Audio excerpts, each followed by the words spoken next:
Every year in the United States, 1,500 children are born with a congenital limb difference. Now, by the age of 20, on average, these children need 10 new prosthetic devices. Each of these devices costs anywhere between $3,000 and $30,000, which adds up to a huge financial burden for families who often forgo the devices entirely. Now, myself and my lovely team here have been working with the eNABLE Community Foundation for about a year now. So eNABLE is an international volunteer organization that uses 3D printers to create low-cost prosthetic devices for children around the world. While working with this group, we've learned many things. One is that the group has grown very quickly, from just 70 members 3 years ago to well over 6,000 around the world today. There are 2,000 recipients waiting to receive a hand, and our volunteers simply can't keep up. These volunteers work largely alone with little communication or quality control from the center organization. eNABLE has outgrown itself, and this is a problem. Now, our group of health majors, science majors, and engineering majors feel uniquely qualified to help eNABLE address this 2,000-person problem. We built a partnership with the university's Makerspace, where in exchange for volunteering as Makerspace monitors, our members get access to the university's 3D printers, our basic material costs are covered, and we get free space to work and meet.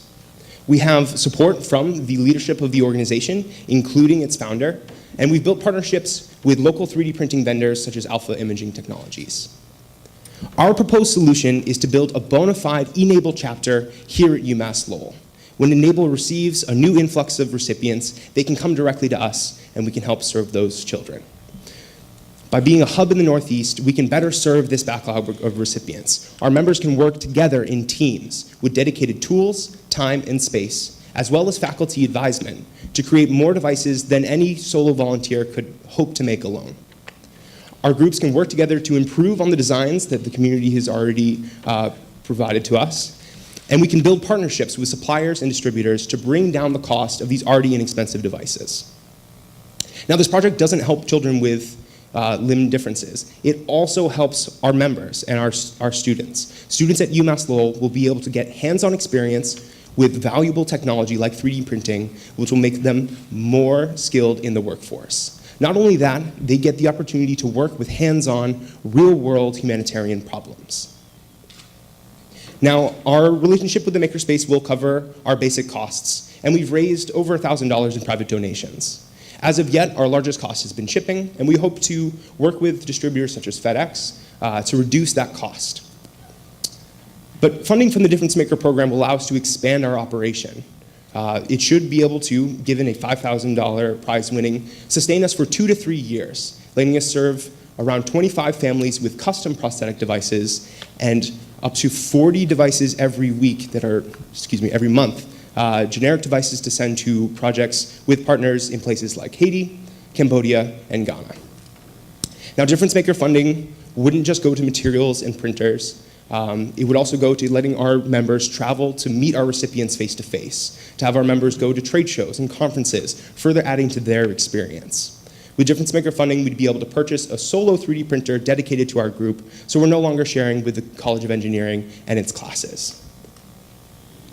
So 10 months ago, I received this, and it didn't work, but that's okay. So this is Ethan. Ethan is an 8-year-old boy from Freeport, Florida. He has a thumb but no fingers. Ethan is a young Marine. Ethan is a baseball player. Ethan is a pretty amazing kid. So by Christmas, through a lot of work from these wonderful people, we were able to send Ethan his first eNABLE hand this past year. So moving forward, with your help, we can help 2,000 children just like Ethan. There are kids waiting for these devices, and we feel that we are the ones, with your help, to be able to help them. Thank you.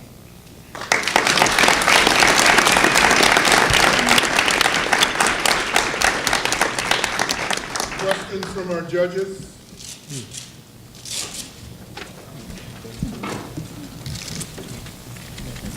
Yeah, I'm just looking at this now. So there's no, so other than the 3D printing materials, what other materials are needed to make the prosthetic? So generally it's just screws, string, and grips for the fingertips, but it's all stuff that we have bought in bulk, so it's very cheap to add those parts on. And how do they actuate it? Bend at the wrist. Okay. Yeah, the rubber band material is like hair elastic, and then it's going against like a fishing line. Great. You mentioned that one of your major costs would be shipping, but isn't there quite a need locally? Definitely. Yeah, so the hope is to be able to serve more recipients locally, being a hub in the Northeast. But the way the organization is structured currently, so children in need will reach out to the center organization, get paired with a fabricator like us. So as of yet, it could be anywhere, but servicing a local community would help us reduce those costs and let our members get there more easily. Is your model to give it to them for free? Yes, so we give our devices as gifts. It's a completely nonprofit organization. We don't like to profit off of a child's misfortune. How did you get into this? How did this start for you guys? So I'm planning to be a prosthetist. That's my long-term career goal. And so I was shadowing at a weekend-long boot camp at a local clinic where I met another student at a different university who was working with the organization. We got to talking turned into lunches turned into starting this last year, and in the past year we've been able to send out our first recipient. We've sent 5 hands to Cambodia. We've hosted a regional event where other members have come. We've made it to the finals for Difference Maker, so it's gone pretty far from just this past summer. Do all of the hands work like this, where there's no like opposing thumb where you can? So there's several different designs that we're working on right now.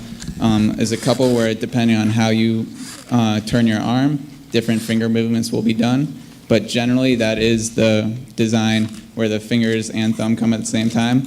So it's not super functional, but our greatest goal is the social impact that these hands give on kids. And so what you're holding is called the Raptor Reloaded.